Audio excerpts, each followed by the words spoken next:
ನಮಸ್ಕಾರ, ಕನ್ನಡವನ್ ನ್ಯೂಸ್ಗೆ ಸ್ವಾಗತ. ನಾನು ನಿಶ್ಮಾ ಇರ್ಷಾದ್. ವೀಕ್ಷಕರೇ, ನಮ್ಮ ಸುತ್ತಮುತ್ತ ಎಂತೆಂತಹ ವಿಚಿತ್ರ ಘಟನೆಗಳು ನಡೆಯುತ್ತವೆ ಅನ್ನೋದಕ್ಕೆ ಈ ಘಟನೆಯೇ ಸಾಕ್ಷಿ. ಬೆಂಗಳೂರಿನ ಅಂಜನಾ ನಗರದಲ್ಲಿ ನಡೆದ ಈ ದಾರುಣ ಘಟನೆ ಕೇಳಿದ್ರೆ ನಿಮ್ಮ ಮೈ ಜುಮ್ ಅನ್ನೋದು ಗ್ಯಾರಂಟಿ.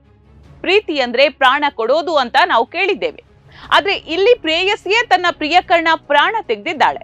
ನಿನಗೆ ಸರ್ಪ್ರೈಸ್ ಗಿಫ್ಟ್ ಕೊಡ್ತೀನಿ ಅಂತ ಕಣ್ಣಿಗೆ ಬಟ್ಟೆ ಕಟ್ಟಿ ಕೈಕಾಲು ಬಿಗಿದು ಜೀವಂತವಾಗಿ ಸುಟ್ಟು ಹಾಕಿದ ಈ ಕಿರಾತಕಿಯ ಕರಾಳ ಮುಖದ ಕಥೆಯನ್ನ ಇವತ್ತು ನಾವು ಹೇಳ್ತೀವಿ. ಈತನ ಹೆಸರು ಕಿರಣ್. ಮೂಲತಃ ತುಮಕೂರು ಜಿಲ್ಲೆಯ ಚಿಕ್ಕನಾಯಕನಹಳ್ಳಿಯ ಲಿಂಗದಹಳ್ಳಿ ಅವನು. ಅಪ್ಪ ಅಮ್ಮನಿಗೆ ಒಬ್ಬನೇ ಮಗ. ಇಡೀ ಕುಟುಂಬದ ಆಧಾರ ಸ್ತಂಭ ಇವನೇ. ಬೆಂಗಳೂರಿನ ರಾಜಾಜಿನಗರದ ವೊಡಾಫೋನ್ ಕಂಪನಿಯಲ್ಲಿ ಕೆಲಸಕ್ಕೆ ಸೇರಿದಾಗ ಪ್ರೇಮ ಎಂಬ ಯುವತಿಯ ಪರಿಚಯ ಆಗಿತ್ತು. 4 ವರ್ಷಗಳ ಸ್ನೇಹ, 2 ವರ್ಷಗಳ ಗಾಢ ಪ್ರೇಮದ ನಡುವೆ ಇಬ್ಬರೂ ಮದುವೆಯಾಗುವ ಕನಸನ್ನ ಕಂಡಿದ್ರು.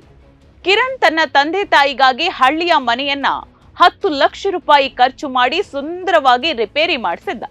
ಆದ್ರೆ ಆ ಮನೆಗೆ ತನ್ನ ಪ್ರೇಯಸಿಯೇ ಬೆಂಕಿ ಇಡ್ತಾಳೆ ಅಂತ ಆತ ಕನಸಿನಲ್ಲೂ ಯೋಚಿಸಿರಲಿಲ್ಲ. ಪ್ರೇಮ ಪೊಲೀಸರ ಮುಂದೆ ನೀಡಿರುವ ಹೇಳಿಕೆಯ ಪ್ರಕಾರ ಇತ್ತೀಚೆಗೆ ಕಿರಣ್ ಮತ್ತು ಆಕೆಯ ನಡುವೆ ಜಗಳಗಳು ಹೆಚ್ಚಾಗಿದ್ವು. ಕಿರಣ್ ತನ್ನ ಹಳೆಯ ಪ್ರಿಯತಮಿಯ ಜೊತೆ ಮತ್ತೆ ಸಂಪರ್ಕಕ್ಕೆ ಬಂದಿದ್ದಾನೆ. ಹುಟ್ಟುಹಬ್ಬ ಆಚರಿಸಿದ ಫೋಟೋಗಳನ್ನ ಸ್ಟೇಟಸ್ ಹಾಕಿದ್ದಾನೆ ಎಂಬ ಸಂಶಯ ಪ್ರೇಮಾಳ ತಲೆಗೆ ಹತ್ತಿತ್ತು. ಕಿರಣ್ ತನ್ನನ್ನ ಕಡೆಗಣಿಸುತ್ತಿದ್ದಾನೆ ಎಂಬ ಆಲೋಚನೆ ಆಕೆಯನ್ನ ಕ್ರೂರವಾಗಿ ಯೋಚನೆ ಮಾಡುವಂತೆ ಮಾಡಿತು.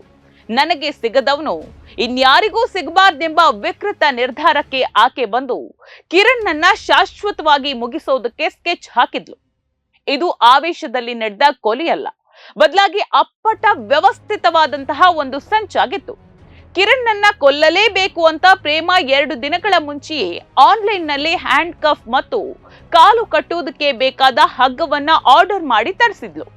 ಅಷ್ಟೇ ಅಲ್ಲ, ಬಾಟ್ಲಿಯಲ್ಲಿ ಪೆಟ್ರೋಲ್ ಮತ್ತು ಸೀಮೆ ಎಣ್ಣೆಯನ್ನ ಬೆರೆಸಿ ಸಾವಿನ ದ್ರಾವಣವನ್ನ ಮೊದಲೇ ಸಿದ್ಧಪಡಿಸಿಕೊಂಡಿದ್ಲು. ಕ್ರೈಮ್ ಸಿನಿಮಾಗಳನ್ನ ಮೀರಿಸುವಂತಹ ಆಕೆ ಪ್ರತಿಯೊಂದು ಹೆಜ್ಜೆಗಳನ್ನ ಇಟ್ಟಿದ್ದು ನಿಜಕ್ಕೂ ಆತಂಕಕಾರಿ ವಿಚಾರ. ಘಟನೆಯ ದಿನ ನಿನಗೆ 4.5 ಲಕ್ಷದ ಬೈಕ್ ಅನ್ನ ಸರ್ಪ್ರೈಸ್ ಆಗಿ ಗಿಫ್ಟ್ ಕೊಡಬೇಕು ಬಾ ಅಂತ ಹೇಳಿ ಕಿರಣ್ ಮನೆಗೆ ಕರೆಸಿಕೊಂಡಿದ್ದಾಳೆ.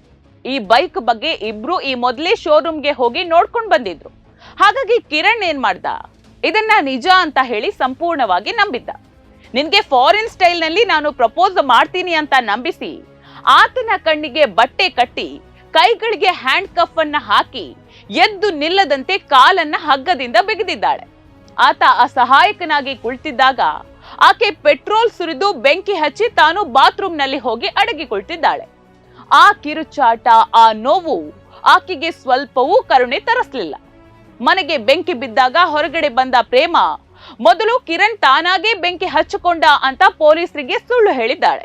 ಆದ್ರೆ ಪೊಲೀಸರು ಮನೆಯನ್ನ ಪರಿಶೀಲಿಸಿದಾಗ ಅಲ್ಲಿ ಸಿಕ್ಕ ಹ್ಯಾಂಡ್ ಕಫ್, ಹಗ್ಗ ಮತ್ತು ವಿಷದ ಬಾಟಲ್ಗಳು ಆಕೆಯ ಸುಳ್ಳನ್ನ ಬಯಲು ಮಾಡಿದೆ. ವಿಚಾರಣೆ ತೀವ್ರಗೊಳಿಸಿದಾಗ ನಾನೂ ಕೂಡ ಬೆಂಕಿಗೆ ಹಾರಬೇಕಿತ್ತು, ಆದ್ರೆ ನಂಗೆ ಭಯ ಆಯ್ತು ಅಂತ ಮತ್ತೊಂದು ನಾಟಕ ಆಡಿದ್ದಾಳೆ. 90% ಸುಟ್ಟು ಗಾಯಗಳಾಗಿದ್ದ ಕಿರಣ್ ಚಿಕಿತ್ಸೆ ಫಲಕಾರಿಯಾಗದೆ ವಿಕ್ಟೋರಿಯಾ ಆಸ್ಪತ್ರೆಯಲ್ಲಿ ಕೊನೆಯುಸಿರೆಳೆದಿದ್ದಾನೆ. ವೀಕ್ಷಕರೇ, ಈ ಘಟನೆ ಸಮಾಜಕ್ಕೊಂದು ಎಚ್ಚರಿಕೆ. ಸಂಬಂಧಗಳಲ್ಲಿ ಜಗಳಗಳು, ಭಿನ್ನಾಭಿಪ್ರಾಯಗಳಿರೋದು ಸಹಜ. ಕಿರಣ್ ಮತ್ತು ಪ್ರೇಮ ನಡುವೆ ಕೂಡ ಭಿನ್ನಾಭಿಪ್ರಾಯಗಳಿದ್ವು. ಆದ್ರೆ ಅದು ಈ ಮಟ್ಟಕ್ಕೆ ಹೋಗಬಾರ್ದಿತ್ತು. ಅತಿರೇಕದ ಸಂಶಯ ಮತ್ತು ವಿಕೃತ ಮನಸ್ಥಿತಿ ಹೇಗೆ ಒಂದು ಜೀವವನ್ನ ಕಬಳಿಸುತ್ತೆ ಅನ್ನೋದಕ್ಕೆ ಈ ಘಟನೆಯೇ ಸಾಕ್ಷಿ. ಆ ಬಡ ಕುಟುಂಬದ ಏಕೈಕ ಆಸರೆ ಕಿರಣ್ ಇವತ್ತಿಲ್ಲ. ಪ್ರೀತಿಯ ಹೆಸರಿನಲ್ಲಿ ಇಂತಹ ಕ್ರೌರ್ಯ ಮೆರೆಯುವ ಸೈಕೋಗಳ ಬಗ್ಗೆ ಎಚ್ಚರಿಕೆ ಇರಲಿ. ನೋಡ್ತಾ ಇರಿ ಸಮಾಜಕ್ಕಾಗಿ ಕನ್ನಡವನ್ ನ್ಯೂಸ್. ನಮಸ್ಕಾರ.